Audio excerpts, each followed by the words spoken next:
Dore amayeri atatu Satani akoresha kugira ngo umuntu we akwigarurire, akurangaze mu bintu bijyanye n'Imana, kuba wasenga ugakizwa, gukorera Imana n'ibindi bisa nabyo.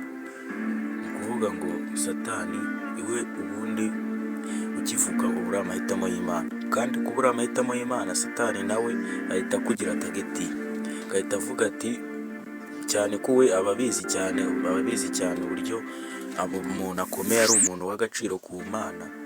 Rero ukivuka kuba uri amahitamo y'Imana, Satani nawe ahita atangira akakugira tageti ye, ku buryo nyine ashaka uburyo yakudindiza akagukereza, ntugire icyo ukora, ntugire na kimwe ukora.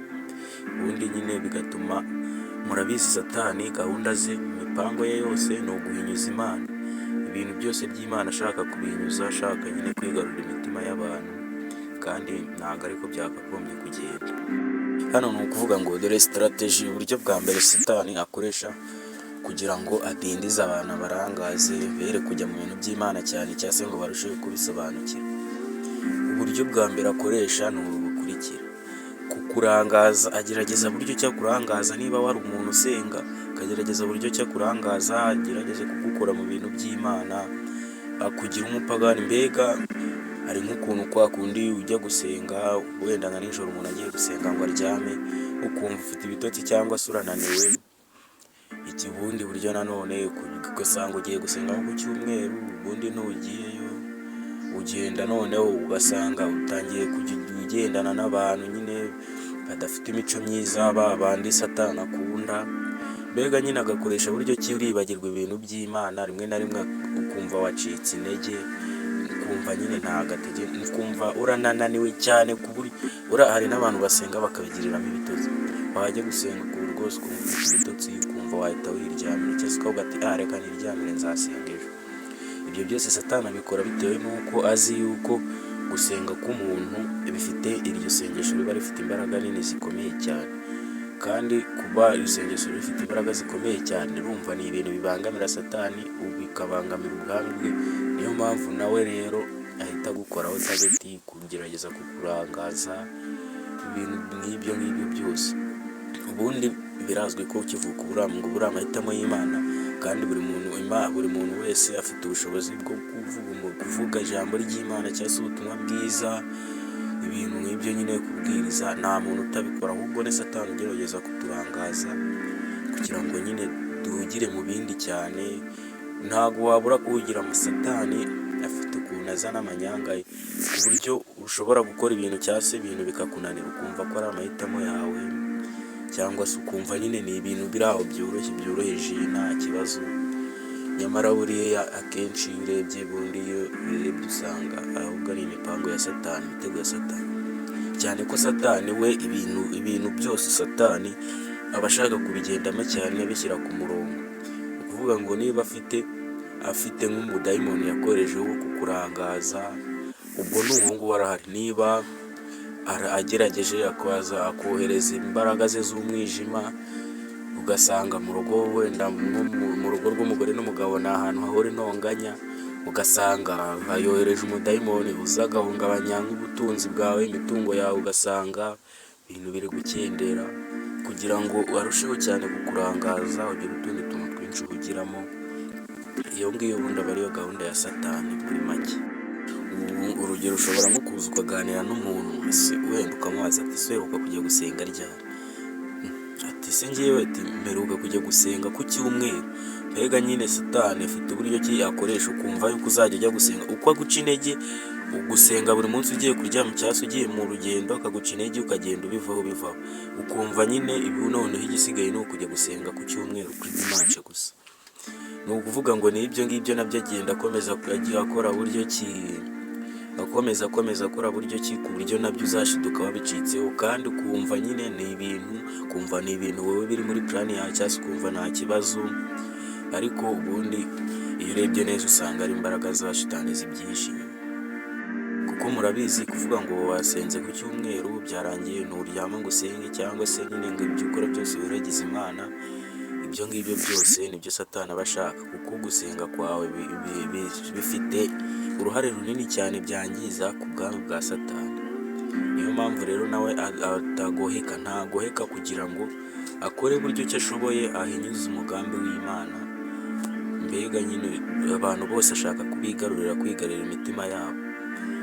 Kandi Satani murabizi ubu ngubu uko akora murabibona, murabizi kandi ko ariho ubu ngubu araboshye. Gusa ngo hari igihe kizagera abohoke. Iyo nkuru yo nayo nimuyishaka nzayibabwira. Ubu ngubu Satani araboshye. Ibi ngibi byose akora, abadayimoni be, imbaraga mubona afite, ibintu akora hano ku isi, aracyaboshye. Kandi ku bantu basomye Bibiliya murabizi, na bamwe n'abatasomye barabizi, hari igihe kizagera abohorwe, noneho aba ari free nyine yisanzuye rwose, akora icyo ashaka, noneho yigerera no kuri tere rimwe na rimwe, hamwe na hamwe yigira. Murumva bizaba bikaze cyane. Ubundi tugomba gukora cyane, tugomba gukorera Imana cyane, tukazajya natwe tukareba ko tuzagera mu bwami bw'ijuru. Naho undi Satani we aturi bube, atugenda runono rwose, ntabwo byoroshye. Niyo mpamvu ibintu byose ari ukwiragiza Imana.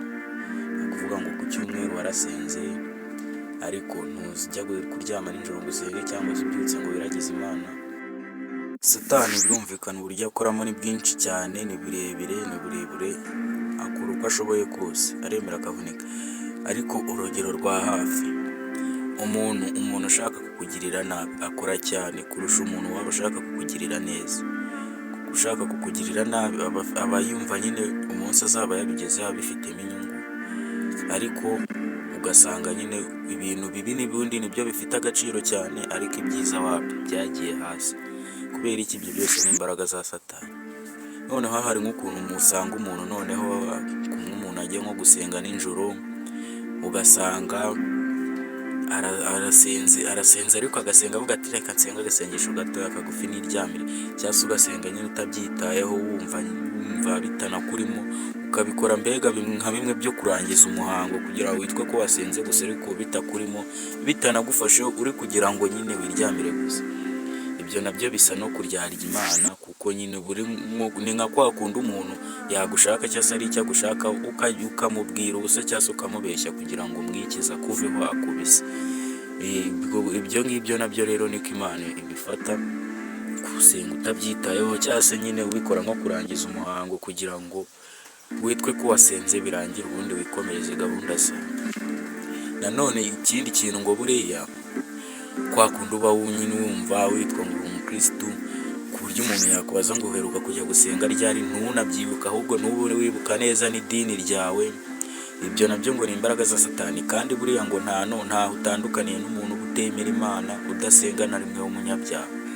Kuba utibuka n'igihe wagiye gusenga cyangwa se mbega atari ibintu bikuruho binagufasheho, ariko nyine uraho urita ngo uri umukristu, kuko buriya murabizi imbere y'Imana nta ntungane, nabe na pasiteri abe n'abandi bose, imbere y'Imana nta muntu uyitunganira neza, nta muntu uyikiranukira neza 100%. Niyo mpamvu byose ni imbabazi z'Imana, tugakomeza tukagerageza nyine kureba ko twakora neza, ntitube Satani ntatwigarurire cyane, ntidutume abasha kutwigarurira cyane. Kugira ngo wumve ukuntu Satani azi imbaraga z'isengesho, gusa reka nawe niba utarubizi uburyo isengesho ari ikintu kiremereye, reka nze mbikwibutse musomera umurongo wo muri Bibiliya. Iyo usomye muri Yakobo ku murongo wa gatanu ku gice cya 10 ku gice cya gatanu ku murongo wa 16. Iyo usomye muri Yakobo ku gice cya gatanu ku murongo wa 16, ndagira ngo wumve amagambo yanditse ahantu uburyo akomeye, wumve n'imbaraga ziba mu isengesho. Ariyo mpamvu Satani akomeza agerageza buryo ki twabicika intege nyine ntitubashe kuba twabikurikirana cyane. Wumve agaciro k'isengesho. Hano muri Yakobo ku gice cya gatanu umurongo wa 16 haranditse, mwaturirane ibyaha byanyu kandi musabirane kugira ngo mukizwe. Mwumve namwe ayo magambo, mwaturirane ibyaha byanyu kandi musabirane kugira ngo mukizwe.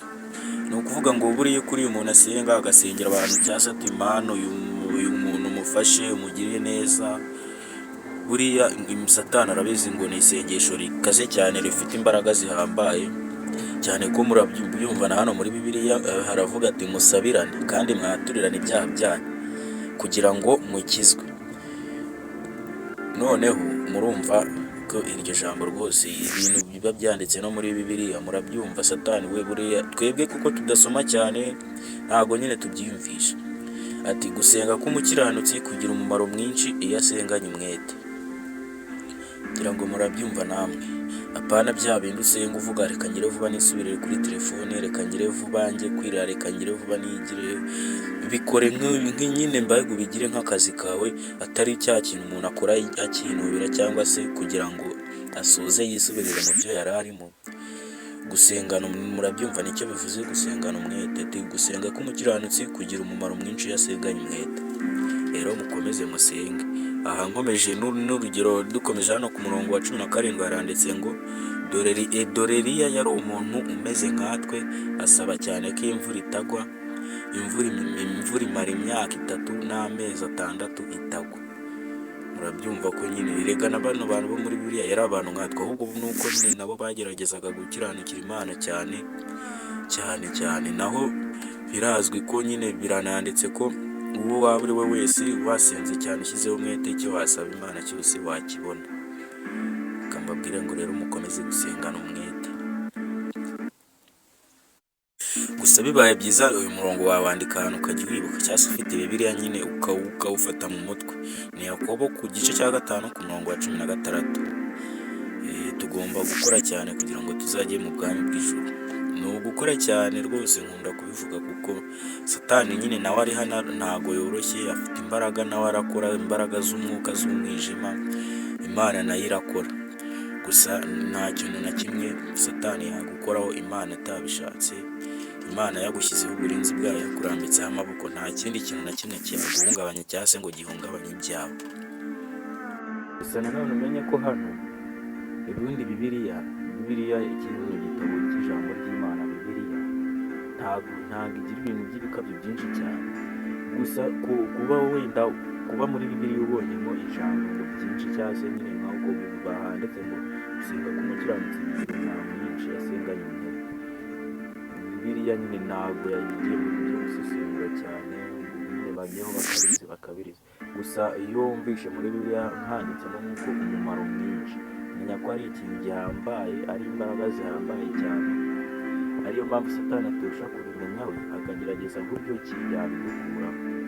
Tugomba gusenga umwete, bana byayo nyine gusenga umuntu nyine kubyikiza, twirinde kujyana Imana muri make. Ubundi kugira ngo ubyumve neza, wagiye nko mu rusengero uzumve nk'umupasiteri ari kubwiriza nyine mu rusengero, ari kuvuga ijambo, baritangiye gusoma ijambo ry'Imana, uburyo uzumva uburyo agera ku kintu nyine agasobanura 100% ku buryo nyine wumva agaciro bifite, kugira ngo mwumve neza imbaraga zabyo. Ijambo rimwe ashobora kurivuga mukarinda munatari ryo yiri basobanura atangaho n'ingero. Mbega n'ubwo burimera ijambo ubundi ryo muri Bibiliya riba rifite, kugira ngo murusheho kubyumva neza. Ngira ngo mwabyumvishe ko isengesho ari ikintu gikomeye cyane, gifite imbaraga, n'imbaraga z'Imana zikomeye cyane, kandi nanone zibangamira ubwami bwa Satani. Gusa nanone hano hari ikibazo kigira kiti, ese imbaraga ziva mu isengesho ari ikintu gihambaye gikomeye cyane n'ijambo ry'Imana ribivuga. Wowe wabusenga, wowe ntiwabusenga ariko ntubone nyine ntihagire ikiva muri iryo sengesho wasenze. Ugasanga nyine urasenga ariko nyine za mbaraga zikomeye ziva mu isengesho nta kintu wowe ukabona, nta kintu ukuramo. Aho ni hahandi Satani aba yaragukoronije akagerageza kukurangaza nyine, nawe ukabikora utabyitayeho. Uyu munsi urasenze nyine, ejo ntusenge. Niba hari nk'ikintu uri gusenga usaba Imana ugasanga uranasenze, ukazongera no gusenga nka nyuma y'icyumweru wabyibagiwe, ibintu nk'ibyo. Icyo gihe n'ubundi nyine uri kubikora utabyitayeho, utashyizemo imbaraga, ni hahandi nyine Satani rya sengesho ryaba yariciye intege, n'ubundi nta kintu cyavamo gihambaye, kuko nyine uba wabikoze utabishaka, uri nko kubyikiza. Icyo kintu nacyo gituma nta mugisha nyine uturuka, cyangwa se ibyo wasengeye bitagerwaho cyane nk'uko byari kugenda washyizemo umwete, cyangwa se rimwe na rimwe ahubwo ugasanga ntibinagezwe kubera za mbaraga za Satani. Ni urugero wenda nk'uku nguku mbabwiye umurongo wo muri Bibiliya, wenda ukumva uragufashije, ariko hashira nk'akanya gato ukaba wawibagiwe, noneho ikirenze ukibagirwa n'ibyari byanditsemo. Ugize kwibagirwa umurongo, ugira no kwibagirwa ibyari byanditsemo. Urumva nyine ni imbaraga za Satani zikomeye cyane. Niyo mpamvu ngomba nkubwiye ati ushaka wawandika n'ahantu cyangwa se ufite bibiliya ugashyiraho akamenyetso kugira ngo ubutaha ugiye wumvisha ushatse kuwusoma ubone bitakugoye. Cyangwa se ugasanga nk'umuntu atunze bibiliya ariko cyangwa se ugasanga hari ibintu bijya bibaho umuntu akumva akeneye bibiliya akumva arayikeneye cyane ariko kuyigura akimara kuyigura akayisomamo rimwe gusa ubwo ngubwo aheruka kuyigura, ku buryo nyine wowe yumva ari kuyisoma ari ibintu bimubangamiye cyangwa se yumva nta n'umwanya yabibonera, mbega muri make akumva biri kumujena, akumva nta kanya afite.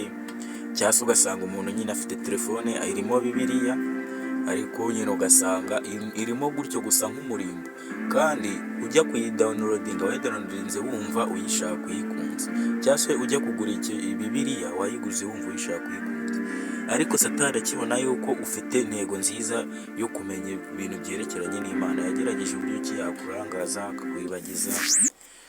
Rero aha inama nziza nakubwira nta yindi ni ugusenga nyine ukiragiza Imana, kuko nyine Satani nawe izo mbaraga ze zirahari kandi n'imbaraga z'umwijima. Twebwe turi abantu, turi umubiri, ntabwo wahangana n'imbaraga z'umwijima, imbaraga z'umwuka, ikintu utabona, ikintu kitaboneshwa amaso, ikintu kidafatika, nyine urabyumva. Niyo mpamvu nyine tugomba kwiragiza Imana, none imbaraga z'Imana ziva mu isengesho ryacu akaba arizo ziturinda nyine muri byose.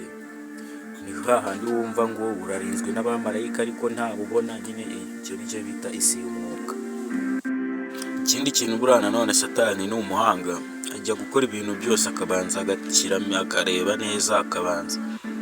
Kuri ubu ngubu Satani nta kiza ngo atere abantu, ubu ngubu ntabwo nyine ubwe akiza ngo abe umudayimoni abaze yakwinjiramo akuzengereze ngo agukubite hasi, ibintu nk'ibyo.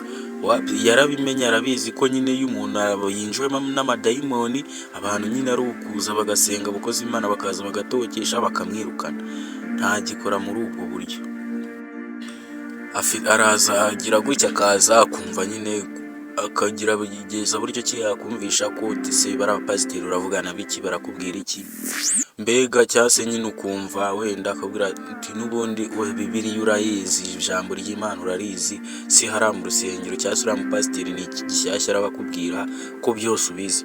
Mbega nyine ukumva uri kwigira inararibonye, ukumva wigeze ubundi ibintu byose urabizi, uri inzobere nyine, ukumva wigeze inzobere, umuntu w'umunyabwenge uzi ibintu by'Imana cyane kuba ubizi. Wapi, niyo waba ubizi ntabwo kuba ubizi bikuraho ko nyine ukomeza gusenga ngo wiragize Imana wishyire mu burinzi bw'Imana. Satani rero niyo mpamvu ashobora kuza gutya akakwereka buryo ki ubizi byose, kumva nta gishyashya uraba ugiye kumva mu rusengero.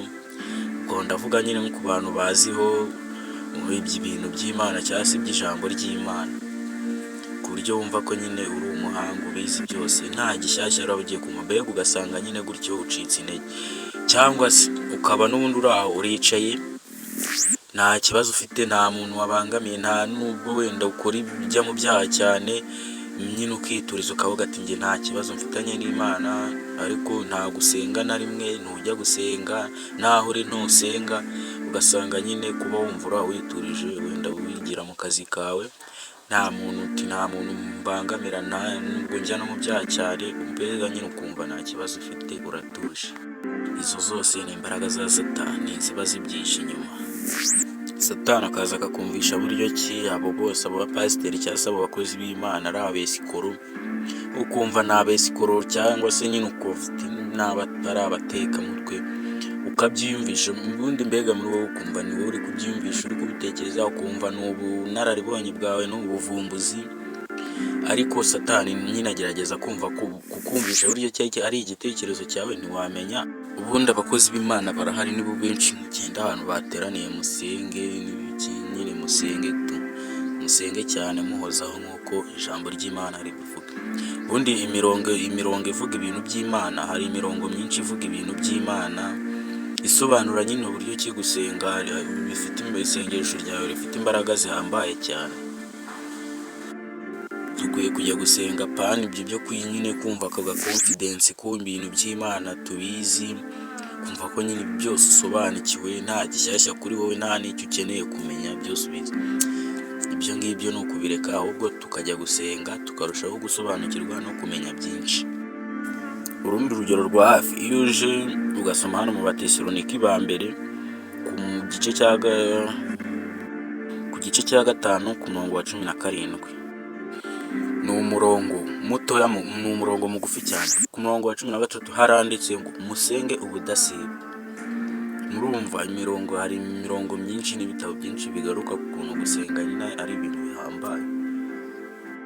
Bana bya bindi nyine byo kumva ko ku cyumweru wagiye uzasubirayo ku kindi, cyangwa se nyine ibintu nk'ibyo, ibintu bisa nabyo, ukumva wabaye inzobere mu bintu byo gusenga. Tugomba gusenga ubudasiba. Ese wowe niba wumva Bibiliya ikomeza kugaruka ku kintu cyo gusenga cyane, gusenga ati musenge bifite imbaraga zihambaye, musenge muhozaho, musengane umwete, musenge ubudasiba, wowe urumva bifite izihe imbaraga zingana iki? Kuba na Bibiliya ubwayo ikunda guhora twibutsa ngo musenge ubudasiba, mbega nyine musenge muhozaho. Isengesho ni ikintu gihambaye cyane. Gusa buriya nanone iyo umaze buri igihe kirekire udasenga, ni hahandi usanga warabaye umunyantege nke, ari hahandi mbega Satani umugambi we yarawugezeho, ari hahandi ukomeza ushaka nyine kujya mu byaha, ukora ibintu bibi nyine. Satani ugasanga umutima wawe yarawigaruriye, wabaye umunyantege nke. Kuko buriya abantu dufite, niba nabyita kamere, niba ari imitima ibiri, niba abantu dufite uruhande rwiza tukagira n'uruhande rubi. Rero ni ukuvuga ngo iyo umuntu ari gukorera Imana nyine, umuntu akijijwe nta kibazo, bivuze ko nyine aba ari ku ruhande rwiza. Gusa nanone Satani we nawe aba agerageza ngo ugaruke cyane ku ruhande rubi. Abantu nyine dusa naho dukozwemo, ni nka kamere ebyiri cyangwa se imitima ibiri, niko nabyita. Muri twe indani harimo icyiza hakaba n'ikibi. Ikindi kandi nanone iyo bamaze kuba umunyantege nke, buriya Satani akoresha amanyanga menshi cyane. Iyo wamaze kuba umunyantege nke, agerageza buryo ki akagutegera ku ntege nke zawe. Buriya nta muntu utagira intege nke, hari umuntu ugira icyo atinya cyangwa se icyo yubaha, mbega nyine birumvikana, murabisobanukiye, ndumva mubisobanukiwe. Akagutegera ku ntege nke zawe, ku buryo niba ari nk'ibintu bya cyangwa se abantu mu muryango wawe, nta muntu ubura ahantu aba umunyantege nke. Ugasanga aho niho Satani adutegeye nyine, akomeza kutugusha ngo turusheho noneho tugwe duhanuke hasi. Noneho ni hahandi uzasanga uri kugwa mu byaha, ugwa mu cyaha, ugasanga noneho no kubyikuramo nawe ubwawe byarakunaniye, ku buryo bigenda bikagera ku rugero nawe wumva ko. Gusa icyo nabwiye ko umuntu nabyitaho ariko tugira imitima ibiri, ni hamwe nyine uba wumva ukora icyaha, kumva umutima umwe uragucira urubanza, ukavuga ati nyamara ibintu wakoze ntabwo ari byo. Ku rundi ruhande ukumva ntacyo bitwaye, nta kibazo, cyangwa se ukumva ati nta mahitamo yandi wari ufite. Gusa nanone umutima umwe ukakubwira ati ibi bintu wakoze ntabwo ari byo, cyangwa se ibi bintu urimo ntabwo ari byo. Icyo nakwita ni umutimanama. Buryo wenda nyine umutimanama ushobora kugucira urubanza, ukumva niba ari nk'umuntu wahemukiye ukamusaba imbabazi, cyangwa se niba ari n'ibyaha wakoze nyine ukaba wasaba Imana imbabazi gutyo. Ubundi ngo niba hari ikintu kibi ku mukirisitu cyangwa se umukiranutsi, ikintu kizakubwira ko watangiye kwinjirirwa n'imbaraga za Satani, imbaraga z'umwijima. Ni hahandi uzaba uri usenga cyangwa se waba usenga waba udasenga, hahandi uzaba ibyaha wakoraga kera ukumva nyine ukoze ibintu bibi cyane, ukanicuza ukanihana. Ni hahandi uzasanga noneho utangiye kugikora ibyo byaha, ukumva ni ibintu biri aho bisanzwe nyine, ukumva nta kibazo, n'umutima wawe ntugucira urubanza.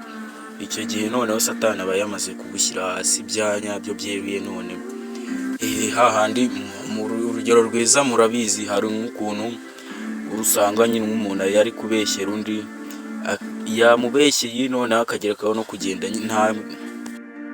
hahandi usanga umuntu yagiriye nabi umuntu, wenda wabeshyeye umuntu ibintu urabizi neza ko wamubeshyeye kandi wabikoze ubishaka, noneho sasa nyuma ukagenda wigamba uburyo wamubeshyeye, ati namwemeje nyine, ati namukosoye. Ukumva umutima wawe nta rubanza ukiri gucirwa n'umutima we na gato, ahubwo ukumva hari ni ibintu byiza nyine, ibintu uri no kugenda wigamba nyine, ukumva yuko nta kibazo. Aho ngaho Satani aba yamaze gufata. Cyangwa se ugasanga hari ukuntu nyine abajene, abasore usanga avuye nko gusambana akagenda yigamba buryo ki yasambanye, uburyo ki yabigize ite, nyine ukumva ni hahandi umuntu nta cyaha, ntago umutima umucira urubanza, kumva nyine ibintu bisanzwe cyangwa se kumva yari ko bimeze, kumva uratuje nyine ukavuga ati nta cyaha kirimo rwose, nta kibazo, ahubwo ukanabyigamba. aho cyangwa se ukavuga ati uriya muntu ni idage, ni injiji, namuriye amafaranga cyangwa se namuhuguje ibye yaratuje, cyangwa se nta n'ibyo azi, ni igicucu, ni injiji iraho yigendera gusa. Ibyo bintu ni bibi cyane, nibikubaho uzamenye ko winjiriwe n'imbaraga z'umwuka w'umwijima. Niyo mpamvu tugomba rero kwirinda ibintu nk'ibyo byose, ibintu bisa nabyo n'ibindi byose, kuko hari imbaraga ziba zibyishe inyuma twe tutazi tutareba, twebwe twumva ari amahitamo yacu, gusa ntabwo ariko bimeze, nta nubwo ariko bigenda. Imirongo iri muri Bibiliya bivugaho yo ni myinshi. Nisomye muri Petero wa mbere ku gice cya 5 ku murongo wa 8 haranditse ngo mwirinde ibisindisha, mube maso, kuko umurezi wanyu Satani azerera nk'intare yivuga ashaka uwo aconshomera. Aho ni muri Petero wa mbere ku gice cya 5 murongo wa 8. Mwirinde ibisindisha, mube maso, kuko umurezi wanyu Satani azerera nk'intare yivuga ashaka uwo aconshomera. Marabyumva, ubundi Satani nyine nawe agucunga kugenda uko agushuka ngo ukora ibyaha, ni nako ahita ajya kukurega ku Mana, kugira ngo mwumve noneho ubugome bwa Satani. Akagushuka ngo ukora ibyaha, nk'uko umuntu yagushuka gukora ibintu bibi, yarangiza kandi agahita agenda akajya no kukurega kuwo wabikoreye, akanakabya akanarenzaho akamwumvisha buryo ki ukwiye guhanwa, nyine ibintu nk'ibyo. Satani ntago ari mwiza rwose. Niyo mpamvu abashaka ibintu byo guhinyuza imigambi y'Imana, Imana yakuvuzeho Satani akora ashaka kugihindura, yaba atanabishobora agashaka guhindura ahubwo wowe noneho. Aka kantu ko kuvuga ngo mwirinde ibisindisha, hari igihe usanga umuntu ahera ku wa mbere akageza agasoza mbega icyumweru nyine iri umuntu wihorera rizezenge yasinze, kuva ku wa mbere kugera ku cyumweru n'ukwezi ugasanga kurashira, nyine ari ibintu byibera mu bintu byo kwinywera inzoga gusa, ni umuntu uri aho ntacyo yitayeho, ntibimureba nyine ku buryo usanga ari ibintu biteye ubwoba, binababaje cyane, aba ari imbaraga za Satani zibyihishe inyuma. Icyo tuzi cyo nuko Satani akora cyane kandi agerageza guhinyuza imigambi Imana igufiteho, nawe agerageza kukugusha. Gusa hano icyo nasoza nkubwira nyine ni ugusenga tugahozaho, kuko mwumvisha imirongo myinshi bivuga yo muri Bibiliya, mbega nyine dusenge tube mu isi ariko ntitube ab'isi, ubundi ni ryo jambo. Reka dukore cyane, twirinde Satani, mbega nyine ijambo nyamukuru twiragize Imana y'ubwayo izaturinda Satani, kuko Imana yagushyizeho uburinzi bwayo, yakurambitseho ibiganza, nta kintu na kimwe cyagukoraho, n'imbaraga za Satani ntizanagutinyuka. Rero mureke dukomeze kwiragiza Imana, kandi nyine ibintu byose ari amahoro, nta mpamvu yo dusenge duhozaho, mbega muri make. Mbwira ngo komeza ukande subscribe, dukomeze kugenda twiyongera tuba benshi, kuko iyo ukanze subscribe aba ari umusanzu ukomeye cyane, kandi ujye ukomeza kumva n'ibiganiro byanjye, fungure notification, ujye ukomeza ku ibiganiro byanjye ujye ubibonera ku gihe. Musigare amahoro, gusa mukomeze gukanda, wibuke subscribe na like, nibiba ngombwa na sharing. Mukomeze gusenga cyane, Imana ibaha umugisha. Kandi umuntu wakomeje kumva iki kiganiro kugeza kuri uyu munota wa nyuma, ndagushimiye cyane rwose, wagize neza. Rero mukomeze kudushyigikira, mukanda subscribe, duhure no mu biganiro by'ubutaha. Iyo tubica n'ubundi ni ibintu by'Imana gusa, n'ibindi bimwe na bimwe, ariko cyane ni ibintu nyine bigomba kuvuga cyane, uruhare runini n'urw'ibintu